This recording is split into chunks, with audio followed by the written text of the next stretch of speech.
I drained my savings account of over 2 decades, mortgaged both my house and my car, all to lift my daughter onto a path that led her straight into the Ivy League, from undergrad to a master's degree. But just 3 months into her new job after graduation, she snapped at me.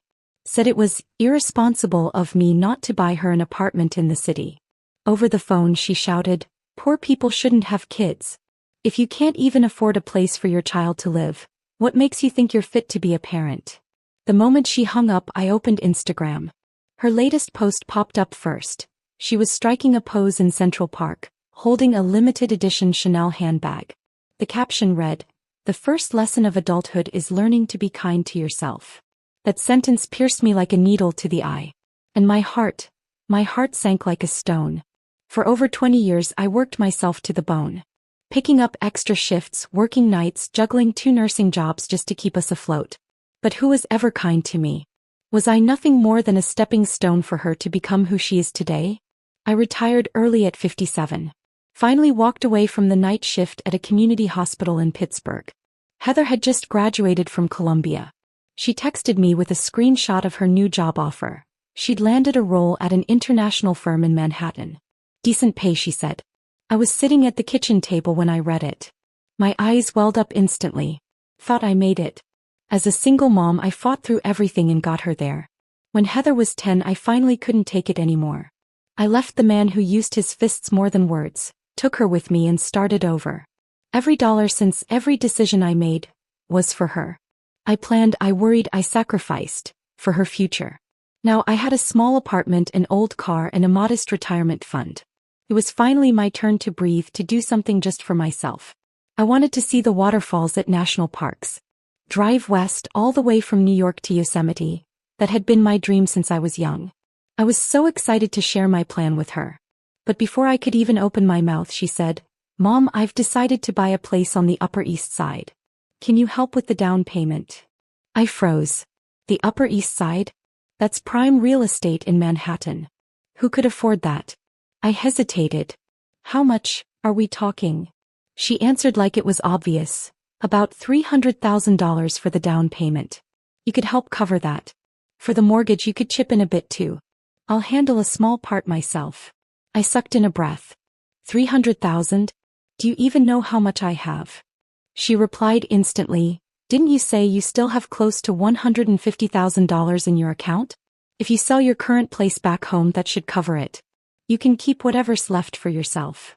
For a moment I thought I'd misheard. Where would I live? "Are you suggesting I move in with you?" He shot that down right away. "No need. You've still got savings, a pension, and your stocks. You can just rent a small 1-bedroom somewhere cheap. You don't need to worry." My fingers trembled. My chest felt hollow, like the air had been sucked right out of it. The money I had scraped together over decades of frugal living, she saw it as nothing more than startup capital I owed her, a stepping stone she could demand without question. I clenched my jaw, trying to stay calm, but my voice still shook. "Heather, you're asking me to sell my house, give you every last dollar of my life savings for your down payment, and then spend my old age renting? I raised you without ever asking for anything in return. And now the only thing on your mind is my retirement money." I expected her to fall silent, maybe look a little ashamed. But it was like I'd touched a raw nerve. Heather snapped, her voice sharper than before. "So you had me just to hold it over my head later? Did I ask to be born? Was that my choice? If someone has no money, no resources, they shouldn't drag a child into this world. Do you have any idea what it felt like growing up constantly deprived? Everyone else had the latest phones, I didn't. I had to skip meals just to afford a pair of AJs. You think that's a normal childhood? Poor people don't deserve to be parents." Her voice kept rising, like she was trying to drown out her own guilt. Or maybe she really believed she was the victim of some cosmic injustice. Her face on the screen was twisted with emotion, almost unrecognizable. Where had that little girl gone? The one who used to come home from school and give me back rubs, who once told me she'd be my sweet little angel when she grew up. I tried to reach her, to find some warmth in the rubble. "Heather, do you really believe I wasn't good to you? I got you piano lessons when you said you wanted to learn. I picked up extra shifts so you could attend summer programs. You liked expensive steak, so I saved up and stood in line to take you.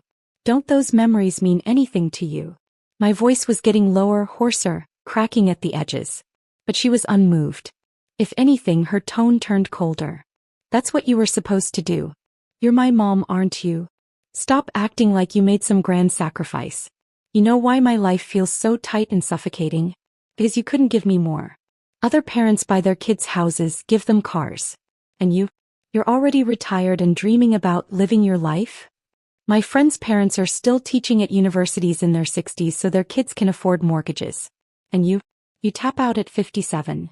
Her words came fast and merciless like gunfire, each one pushing me deeper into the ground. I opened my mouth to respond, but the line went dead. All that was left was a cold, final beep. I stared at the phone screen, stunned. The world around me suddenly fell silent, except for the soft ticking of rain against the window pane and the slow, numbing thud of my own heart. The last time Heather and I had shared anything close to warmth was just a week ago on her birthday. I'd sent her a simple text in the morning, "Happy birthday, sweetheart," along with a $1,000 transfer. Just something for her to treat herself to a nice dinner or pick out a gift. She replied with a cute animated sticker, a blinking bunny hugging a heart. Looking at it now, I froze. For a moment, I saw a glimpse of the Heather I used to know. When she was little, she loved cuddling up in my lap, wouldn't fall asleep unless I read her the same story twice. Back then, I believed as long as she grew up safe and happy, no amount of sacrifice was too much. But now, staring at that virtual bunny, I felt a strange sense of detachment, like I was looking at someone else's child. When had that little bunny wandered off? Was it me? Had I grown old, out of touch, unable to keep up with the world she lived in now?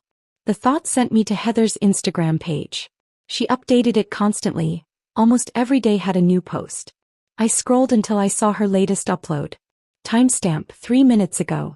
She was wearing a crisp white dress, standing in heels by a boutique window on Fifth Avenue. Draped across her arm was a Chanel handbag I recognized immediately. I'd seen it in fashion magazines. That model started at $6,000 minimum. Her caption read, "The first rule of adulthood, spend on yourself. You're worth it." I stared at that sentence for a long time as if my brain had forgotten how to process words. Spend on yourself? What was she trying to say? That she was financially independent now? Self-sufficient? That she made it on her own? I scrolled down to the comments. Such a queen. Living the dream. That bag is everything. It's been sold out forever. They're only selling it with purchase quotas now. And you got it? Slay. Just started working and already rocking Chanel? How'd you pull that off? Got a good sales associate. My fingers tightened around the phone. How did she pull that off? Really, how else could she have? Heather was nothing more than a freshly minted graduate, still technically interning as a junior business assistant. Her pre-tax monthly salary barely cleared $5,000. After rent on a one-bedroom in Manhattan, where prices are borderline criminal, plus food, transit, and daily expenses, there was barely anything left to save. That handbag, that white dress, those Jimmy Choo heels, I did the math. There was only one way she could afford all of it. The steady stream of living expenses she kept siphoning from me.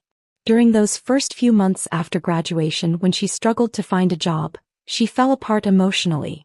One night around 3 a.m. she called me sobbing, asking if she was worth anything at all. My heart broke. I was terrified she'd hurt herself. So I started wiring her $1,500 a month, just to help her through the transition.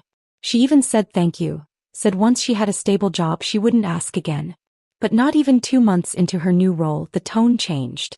"Mom, I don't have anything for fall yet. Mom, my friends and I are planning a trip to Napa, but I'm short on cash. Mom, dinner plans changed last minute and now the Uber will cost more." Each time she said it so casually. And each time I didn't question it. My account still had a little cushion. I was living alone in the house back in Pittsburgh, no real expenses to speak of. I figured, who else was I saving for if not her? A couple hundred here, a few hundred there. Why nitpick? But now, staring at her post bragging about how she takes care of herself, I felt a chill I couldn't quite name. I looked down at myself, wearing a discounted Costco t-shirt, $10 canvas sneakers from the grocery store, and a straw tote bag I'd bargained for at a flea market. She looked like an influencer wrapped in high-def filters. I looked like an extra who wandered off the wrong set. I kept scrolling through her profile. A Burberry trench. Dior sunglasses. A Tiffany pendant. None of it added up to an intern's paycheck. One of her followers left a comment. Is your mom some kind of old money socialite? She replied, not at all. My mom's just an ordinary nobody. More importantly, I never depend on anyone. I let out a laugh. Not the kind that comes from joy. The kind that breaks something inside you. You never depend on anyone? Did you ever stop to think? Who was pulling 12-hour night shifts in the ER, then rushing straight to your school for a parent-teacher conference? Who was turning every saved penny into a little piece of dignity for you to wear? You say you've learned to treat yourself well. But have you ever stopped to think? Maybe the one person who needs to be treated well is the woman who's never lived a day for herself.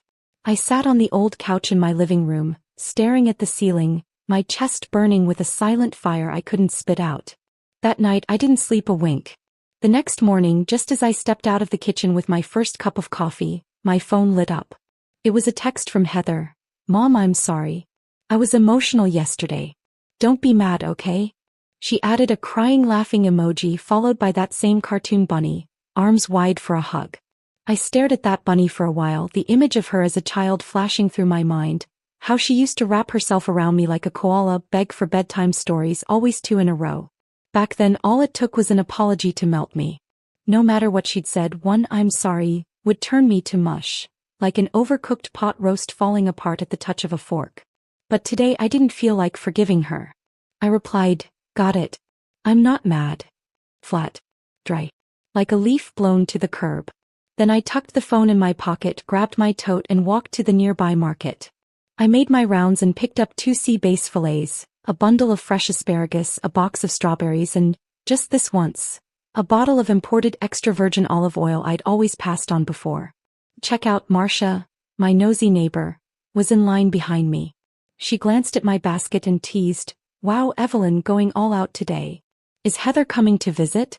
You cooking her something special? Without looking up I said, no. This is for me. She raised an eyebrow, half grinning. Since when do you treat yourself like this? I shot her a glance and lifted my bag a little higher. After working all my life I finally retired. Why shouldn't I eat well? Do I have, for others only, tattooed on my forehead? She let out a laugh. Okay, you got me there. I just meant, you never used to spend on yourself. Snoo, that's all. I had to be nosy. I gave a tight smile, not wanting to keep the conversation going. Just then my phone rang, Heather again. I waved at Marcia. I gotta go. And without another word I turned and walked straight out of the store. I closed the door behind me and tapped the answer button. Mom, why haven't you replied to my texts? Heather's voice came through the line, syrupy sweet, her usual tone when she was about to ask for something. She'd perfected this performative softness, the kind that used to melt me every time, make me say yes even when I shouldn't. I cleared my throat and deliberately flattened my tone. I was out getting groceries. Phone was in my pocket. What do you need? There was a pause. Then she said a little hesitantly, oh, it's nothing big. I might take a few days off next month to go to Europe with some friends. Just to unwind, you know. I was wondering if you could help cover some of the travel costs. I didn't respond right away. My eyes wandered to the photo hanging on the living room wall, Heather's first birthday. I was holding her in my arms when the picture was taken. Back then she didn't want to go anywhere unless I went with her. If I left the room she'd cry like her whole world was ending. Now she's planning a European vacation, and the first person she thought to bring along was her friends, not her mother. You're 25, Heather, I said slowly. You can't keep coming to me for money every time you want something. You've got your own life now. And it's time I started living mine. I'm planning a road trip next month. Gonna hit a few national parks. It's probably going to cost me a bit. So this time, you'll need to fund your own getaway. I've worked my whole life. I pushed through until you graduated. And now I want to start treating myself right. Silence on her end. For a second I thought she might understand. That she'd say, Mom, you deserve it. Go for it. But no. Her voice came back sharp, incredulous. Wait, what did you just say? You're going on a road trip? Alone? At your age? Shouldn't you just stay home and rest? What if something happens? Who do you think will have to clean up the mess? Her words picked up speed, slicing the air. If you've got that kind of money to waste, why not save it up and help me with a down payment? Wouldn't that give you more peace of mind in the long run? My temples started to throb. I raised my hand and cut her off. Enough. I'm 57, Heather. I still hike mountain trails. I can run a half marathon. Meanwhile, you get winded climbing stairs. I can take care of myself. You don't need to worry. And for the record, this is my money. I earned every cent of it. I'll spend it however the hell I want. And if anything does happen, I'll hire a nurse. I won't be dumping my problems on you. I hung up before she could get another word in. I didn't want to waste another second of my life on that conversation. As the screen went dark, the room fell into blessed silence. But this time, that silence wasn't filled with expectation. Or even disappointment. It was filled with something steadier, heavier, resolve. That phone call had erased whatever lingering hope I had left. But strangely, I didn't feel crushed. There was no pain, just clarity. For most of my life, I existed only as someone else's support system. I never asked what I wanted, what I needed. But now, I want to live differently. Life isn't just about raising kids, keeping families together, or fitting into a role. First and foremost, it's about living for yourself.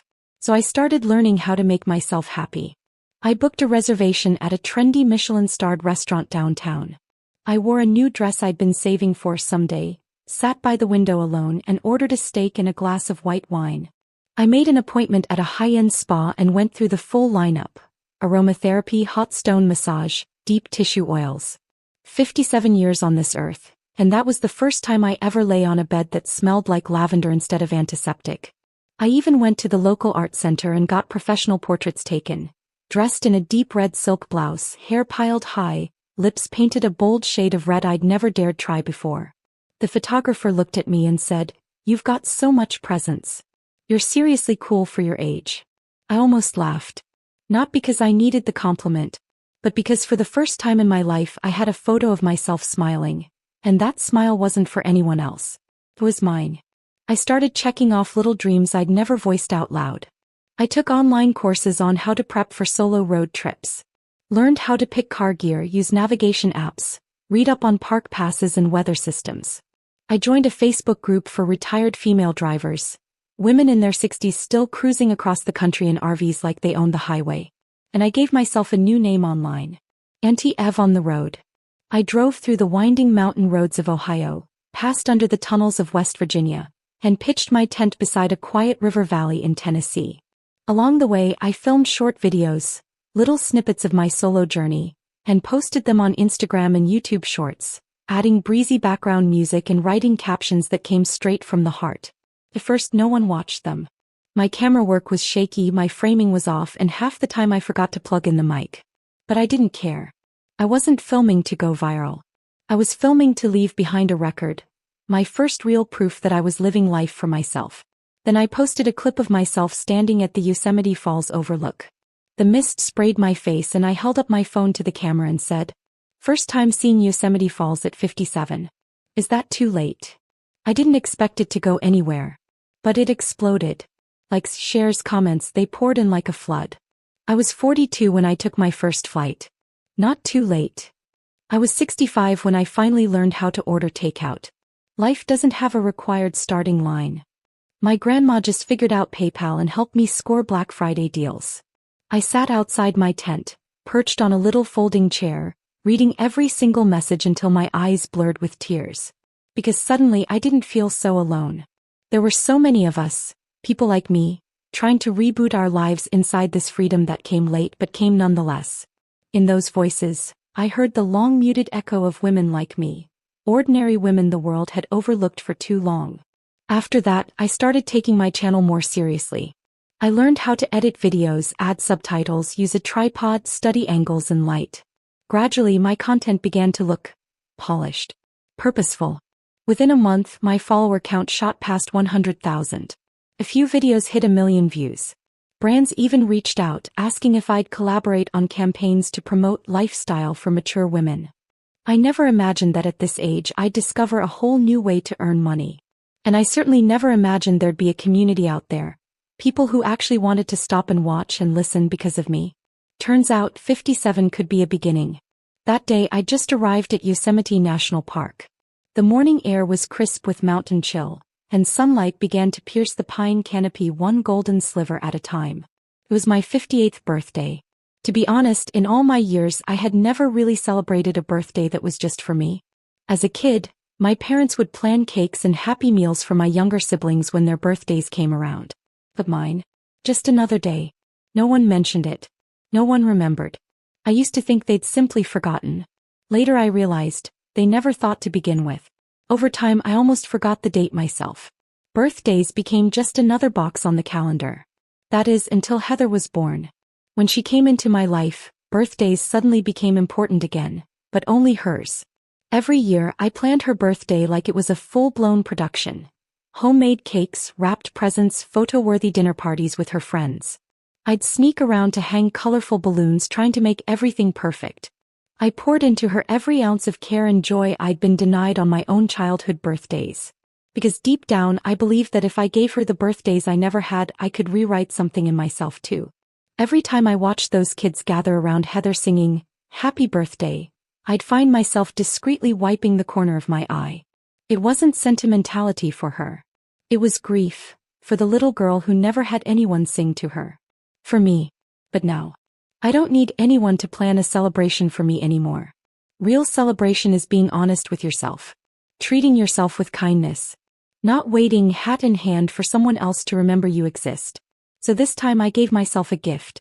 To witness with my own eyes, the sunrise over the peaks of Yosemite. The night before I posted on Instagram. Heading out at 5:45 a.m. tomorrow to catch my first sunrise over the mountains. The comments rolled in. Bundle up. It's windy at the top. This time of year, 6 a.m. is perfect timing. Don't rush. Auntie Ev, don't forget to get us a good shot of the view. I was replying one by one, smiling at the warmth of strangers, when a familiar username popped up. It was Heather. She'd commented, "Mom, you're going to see the sunrise and didn't tell me?" The comment section exploded. Wait, this is Auntie Ev's daughter? I've been following this stylish queen for months. She's your daughter? What kind of iconic mother-daughter combo is this? One wears designer in NYC, the other chases sunrises in national parks. Literal dream team. Ev's the real winner. Beautiful, creative daughter. Heather wins too. Her mom is the view. I wasn't planning to reply. I didn't want to feed the fire. But then a text popped up instantly. From Heather. "Mom, what hotel are you staying at? I'm coming over now, let's watch the sunrise together, okay?" I stared at that message. Blinked. Then typed back. "You're in California?" "Yep. I saw your post and booked a flight right away. I can even help shoot your video. I just want to see the sunrise with you. Can't I? Or, are you still mad at me?" My eyes hovered over those words. Are you still mad at me? If I said I didn't care, I'd be lying. Did she remember today was my birthday? Or was this just about the viral post? Was she here to ride the wave? I couldn't be sure. But in the end, I sent her my hotel location. Not even an hour later, there was a knock at the door. I opened it and there she was. Heather. Sunglasses on, wheeling a carry-on, smiling like it was the happiest accident in the world. "Mom, aren't you going to hug me? I flew all the way here for this." I couldn't help a small smile. I reached out and took her suitcase. "What are you doing here? Weren't you supposed to go to Europe with your friends?" She latched onto my arm and leaned in, all charm. "They're chill. Plans changed, can't I spend time with you instead?" I nodded but said nothing. Then she tugged open her suitcase with a flourish, pulling out a camera, a lightweight tripod and a pile of video accessories. She laid them out on the coffee table like a magician preparing a trick. "Look how prepared I am. You're gonna get some epic sunrise shots tomorrow." I blinked at the gear. "You brought all this just to take photos of me?" He gave me a coy grin. "Not just that. I've got another surprise for you. You'll find out tomorrow." Her smile was dazzling. But something in my gut tightened with unease.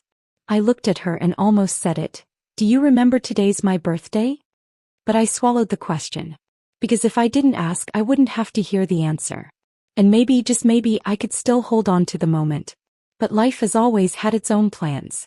And whatever I was hoping for, it didn't take long to fall apart. After we left the hotel and headed to the viewpoint, Heather didn't stop directing me for a single moment. She dictated what I should wear, how to style it, where to stand, how to smile. Pine trees on the left, mountain peaks on the right, she'd say, waving her arms like a stage director. One instruction after another, relentless. I had only wanted to celebrate my birthday with the mountains, the fresh air, and some peace. Instead, I became a prop in her content creation plan. I told her before, my videos are raw. No lights, no cuts, no filters, no scripts. But she still insisted I repeat after her in front of the camera. Hi everyone, I'm Auntie Ev, and today we're visiting the world-famous Yosemite National Park. I finally stopped walking. Do I really need to recite your lines now? I came here to see the view, not to be your marionette in a branded shoot. She pouted, dragging out her words. Mom, it's the last one, please, just this one short clip. I took a deep breath, forcing the growing frustration down into my chest. I nodded and kept going, letting her direct me through yet another retake. After multiple angles, location swaps, and photo reshoots, we finally made it to the overlook before the sun fully crested. The golden light poured across the ridge, illuminating the valley in radiant gold. It should have been my moment. A quiet, personal celebration. Instead, all I felt was exhaustion and a dull hollowness.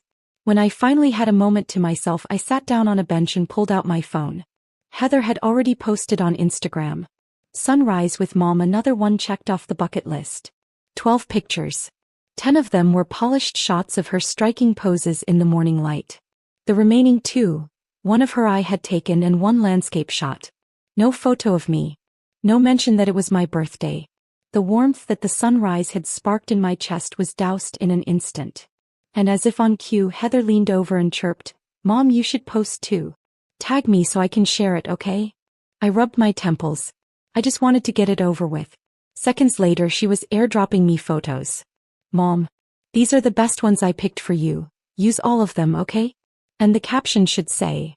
I cut her off sharp. My account is for me. Mostly nature. If you want to post your photos, use your own page. Her smile froze. Mom, seriously? I even mentioned you in mine. I looked at her. Delete it if you want. I really don't care. Her voice softened, instantly switching gears. Mom, come on. You're the best. Just this once? You've got almost 300,000 followers now and I barely have 100K. Please. I said nothing. Just tapped out a brief caption for my own post, hit publish and locked my screen. Then I looked up at her. My tone was calm but final. What else do you want from me? I took nearly 100 pictures of you this morning. I set up your tripod, stood in the wind to shield your hair, climbed the trail with these old bones. I'm one move away from throwing out my back. Is that not enough? She clearly hadn't expected that. Her expression shifted and her tone went flat. It's just a post, Mom. Do you have to make it such a big deal? You used to be different. Yes, I said, I used to let things slide. That's why you've come to see me as your stage crew, your built-in background, your unpaid assistant. But not anymore. I'm tired, Heather. You can go. I leaned back on the bench, closed my eyes and didn't say another word. Even after the sun had fully risen, we didn't leave the overlook right away. She brought it up a few more times, how I should stand on one of the large rocks nearby so she could grab just a few more shots. But the poses were risky, the ledge too steep, and I had no energy left for her demands. I humored her for a couple of quick photos, then told her I wanted to head back. We barely spoke on the way down. She walked ahead at a brisk pace, her boots crunching against the dirt, while I followed slowly, buttoning up my jacket against the cold. All I could hear was the wind rushing through my ears and the soft rustling of pine branches in the distance. Strangely enough, this trip with her had exhausted me more than the week I'd spent traveling alone. Back at the hotel, she rolled her suitcase inside and shoved it toward the wall with a dramatic thud, clearly meant for effect, like she expected me to come over, soothe her ego and smooth things over like I always did. Instead, I slipped off my coat and sank into the couch, exhaling long and hard. I felt wrung out, like my bones had gone hollow. Heather stood near the door, hesitating, her face set in a frosty silence. Then suddenly she grabbed her suitcase and stormed out, slamming the door behind her. I didn't go after her. I didn't say a word. I just sat there and watched the door quietly close. A few minutes passed. Then a knock. I figured it was housekeeping. But when I opened the door, it was Heather. She stood there looking conflicted, with something uncertain and unsettled in her eyes. "What are you doing back?" "Mom," she bit her lip. "Why didn't you tell me it was your birthday?" I didn't answer. Just tilted my head toward the ceiling light and said plainly, "What difference would it make? You remembering it wouldn't change a thing. I'm 58, Heather. I've stopped expecting people to care." "Mom," she blurted, suddenly grabbing my hand. I got you a gift. Come with me, okay?" Before I could react, she was pulling me along. We walked around the corner from the hotel, stopping in front of a cheesy-looking quick portrait studio. There were racks of gaudy costume dresses out front, fabric rough and faded, some with visible dirt stains. A sign on the wall listed prices in big letters. Professional costume portraits, starting at $19.99. Heather pointed to the outfits and said brightly, "Mom, pick whichever one you like." "My treat." The words, "my treat," came out especially loud, like they were meant to be heard by someone else, not just me. I didn't respond. Just looked at where she was standing, perfectly positioned in front of the studio's big logo. She was whispering something to the clerk, probably making arrangements.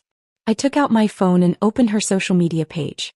3 days ago, she'd posted a photo set of herself gifting her best friend a Tiffany necklace worth over $3,000, complete with glowing captions and pictures of them hugging. "Forever my soulmate." The shop owner smiled at me kindly. "What a lucky lady. Not every daughter will bring her mom to get photos done." I lifted my phone and looked straight at them, my voice level and clear. "A thoughtful daughter who buys her best friend a $3,000 Tiffany necklace, but brings her mother to pose for $19 costume portraits," I said. "Let's not pretend this is about my birthday. Let's call it what it is. A photo op for her brand, her image, her following." The words hung in the air. Heather, who had been picking through hangers with enthusiasm, froze mid-motion. Her whole body stilled. The hanger in her hand dropped with a sharp clack onto the floor. The studio went silent. Her face flushed, equal parts shame and disbelief, as if I'd yanked the mask right off her in front of an audience. She opened her mouth to speak, but nothing came out. Her throat moved like she was trying to swallow a stone. I could see it, the effort it took to keep her face from crumpling. The slight twitch at the corners of her lips. She was fighting tears or fury, or maybe both. Even the clerk quietly turned away, pretending to organize something on the shelf, clearly wanting no part in the drama unraveling before him. I didn't look at her again. Just rolled my eyes, slow, cold, and walked out the door. "Mom. Mom." She called after me, but I didn't stop. In that moment, I understood what it meant to be completely done. Not angry. Not disappointed. Just finished. When I got back to my house in Pittsburgh, the first thing I did was call a lawyer and schedule a meeting. I was setting up an education foundation. Not to chase praise. Not to put on a show. But because I finally saw things clearly. If I had to choose between handing my hard-earned savings to a daughter who took without a trace of gratitude, or using that money to lift up children who truly wanted to change their future, the choice was easy. I signed the paperwork for the trust. Its mission was specific: scholarships, living support, and remote learning equipment for girls in underserved rural communities. Then I met with a notary and finalized my will. In black and white, it spelled out clearly: upon my passing, all property, bank assets, and investment returns would be transferred to the EC Women's Education Trust. I knew Heather wouldn't take this lying down. And sure enough, a few days later she showed up in Pittsburgh like a storm. She barely made it through the front door before her fury exploded. "Mom, what the hell is this supposed to mean?" I was in the kitchen setting down a cup of freshly steeped tea. I didn't even lift my head. "What's supposed to mean? You have money to start some bullshit foundation, but you told me you couldn't help with my down payment? Do you even still consider me your daughter?" I calmly placed the teacup on the table and finally looked up, meeting her eyes without flinching. "If you weren't my daughter, would I have worked myself into the ground for decades just to get you into Columbia? Would I have supported you month after month, even after graduation, making sure you had what you needed? I've fulfilled my duty as a mother, Heather. You're an adult now. How I use my assets is my business. You don't get to decide that for me." Her mouth twisted into a bitter smirk as she slowly nodded, her voice biting. "Fine. Then don't regret it. From this day forward, I'm not your daughter. Don't expect me to ever come back and take care of you. I leaned back in my chair, exhaled, and let my eyes close for a moment. A faint, ironic smile touched my lips. Maybe without a daughter like you, my life will be a little more peaceful. She slammed the door behind her so hard the hallway echoed. I didn't chase her. Didn't try to patch it up. But once the house fell back into silence, a weight pressed down on my chest so heavy I couldn't speak. Of course it hurt. 27 years. Every meal, every fever, every tear. And now, just like that, cut off. Thought I was prepared.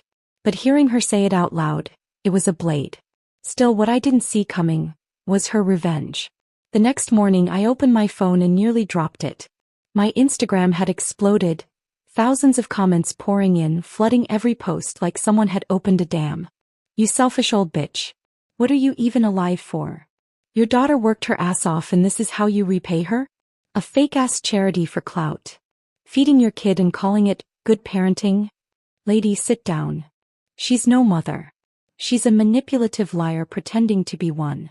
At first, I thought maybe someone had tagged the wrong account. Then I followed the trail of comments, back to Heather's page.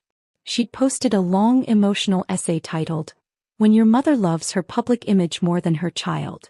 The cover photo was a soft-filtered shot of her gazing at a sunset, artistic and melancholy. But every line of that caption was a blade pressed to my face, each sentence designed to brand me with a label I never asked for. She wrote about the pressure of surviving in New York, the crushing cost of rent, the ramen dinners, the sleepless nights, the loneliness of not having a home to call her own. She wrote that I refused to help her buy a house, but turned around and spent my savings on some education foundation, as if I cared more about strangers' daughters than my own. She wrote that everything I had ever done for her wasn't out of love, but for control. That my sacrifices were always a form of leverage. In the comments, "My God, this kind of mother is terrifying. If you want to help people so badly, don't have kids. Don't use your own family as props for your fake kindness. Sending you love, girl. No one should waste their warmth on a parent like this." I almost laughed. Almost. When she was 6, I nearly fainted pulling back-to-back night shifts at the hospital, but still made it to her ballet class to hand her water and snacks. When she studied abroad, I skipped meals to make sure not a single tuition bill was late. No. Now I was the cold, narcissistic, image-obsessed bad mom. If it had come from strangers, I wouldn't have blinked. They didn't know me. Their words were just digital noise. But this came from the very person I spent my entire adult life raising. From the girl whose head once rested on my arm as she cried herself to sleep with a fever. And now she had turned me into a caricature for the internet to rip apart. That moment didn't make me angry. It didn't hurt me like a slap. It extinguished me. Whatever ember of warmth was still flickering inside me, she poured a bucket of ice over it. For a while after that, nothing felt like it mattered. Not out of anger. Not even pain. Just emptiness. I opened my own Instagram and posted a quiet message. A statement that I was stepping back from public platforms. No rants. No drama. Just a plain account of what happened, and a firm rebuttal to Heather's twisted version of events. Whether people believed me or not, that was up to them. When I hit post, it felt like I gently closed the last door between me and the outside world. And strangely enough, silence returned to my life. No more overanalyzing every comment. No more wondering if a video would hit 100K views. No more obsessing over whether my caption had enough punch to earn one more like. I kept traveling, heading west along the interstate. Only now the photos I took, the clips I edited, didn't go to a public feed. I shared them privately with a curated list of real friends. They left comments like, "Eve, that hair color looks amazing on you. That photo of the Grand Canyon, it looks like a postcard. You're making me want to pack up and drive away from this hellhole." Some didn't say much at all. Just left a heart. And I knew, some of them envied me even if they didn't say it out loud. Their lives were buried under wedding bills for their sons, under toddler sitting duty for their daughters' babies, under shouting matches over $3.99 onions with husbands who wouldn't even wash their own socks. That was their choice. And I had made mine. I chose to live for myself. I had seen the steaming springs of Yellowstone, heard the roar of Niagara Falls, and driven alone through the snow-covered passes of the Rockies. The scenery was breathtaking, but what thrilled me even more was this. I got to choose where I was going next. Every turn of the wheel was mine to make. Until one day I got a call from a number I didn't recognize. A director from Los Angeles. He'd found my story online. "We want to turn your experience into a series," he said. "Would you be open to licensing your story?" I was stunned. After the call, I logged into my Instagram account for the first time in weeks. And what I found took my breath away. Comments flooded my old post. "Andy, I'm so sorry. I misjudged you. Can't believe your daughter made all that up. You're the real victim. You're incredible, driving solo, giving back and living so beautifully." Turned out Heather's carefully crafted image had collapsed, live in front of thousands. Someone who knew her in real life had exposed her truth. She wasn't some high-earning, self-made professional. She was racking up debt, swiping credit cards for luxury handbags, barely scraping by on a modest salary. The independent woman persona shattered overnight. Even our old text messages leaked. Messages where I checked on her late at night. Her replies. "Why don't you just sell the house? Stop being so selfish." People finally saw what I already knew. I wasn't some cold, withholding mother. I was the one who worked silently, gave without conditions, and swallowed every slight just to keep her life intact. She wasn't a fragile daughter battling a harsh upbringing. She was an adult who demanded endlessly, and never once said thank you. Suddenly I was no longer the villain. I was Auntie Evelyn, the mother who broke free. A symbol for women who clawed their way out from under the weight of expectation. The director's offer came with generous licensing fees and a feature role in the project. It went straight into my education foundation, and funded 2 years of support for over 50 girls in remote communities. When the series aired, the response was overwhelming. Women cried into cameras. I saw myself in her story. Interview requests flooded in. I turned them all down. "I'm not good with words," I said. But the truth was, I didn't want to become anyone's mascot. To be misunderstood is part of telling your truth. I had no interest in being boxed in again. So I kept living, kept driving, kept giving. Heather reached out a few times. Sometimes a call. Sometimes a knock on my door. Once she stood outside sobbing like a child who'd lost her favorite toy. He said she was sorry. Said she wanted to start over. I didn't yell. I didn't cry. I just looked her in the eyes and said quietly, "You want a fresh start? Okay. Start by paying off your credit card debt. Work hard. Stop selling your future for shiny things. If the day comes when you've done that, come find me. I'll welcome you. But don't worry about me growing old alone. If I can't climb the stairs one day, I'll check myself into a nursing home. You won't have to lift a finger." She looked down. Didn't say a word. And I didn't ask if she'd heard me. That path is hers to walk. I'm still on it. For my 60th birthday, I stood before the Sphinx in Giza. That goddess-like stone figure I had only seen in travel ads was suddenly right in front of me. But honestly, the moment I stood there, all I could think was, so this is it. It had history, mystery, grandeur. But it was just another statue. And that's when it hit me. Life isn't about finding the moment, the idol, the symbol to chase. It's about passing through stages, letting go, and learning to say, I don't regret it. When I got home from Egypt, I parked my car in the familiar driveway. Dusk was just folding into night. Pittsburgh was quiet, the streetlight casting a soft ring of gold on my windshield. I turned off the engine, unbuckled my seatbelt, and just sat there for a while. In this 1 year, I'd seen the edges of the world. And the corners of the human heart. I'd lost a well-behaved daughter. But I'd found someone far more important. Myself. I know. A full life doesn't mean a perfect child. Or a flawless marriage. Or a house others envy. It means being able to look into the mirror and say gently, you did well. And then, letting it all go. And walking peacefully into whatever comes next.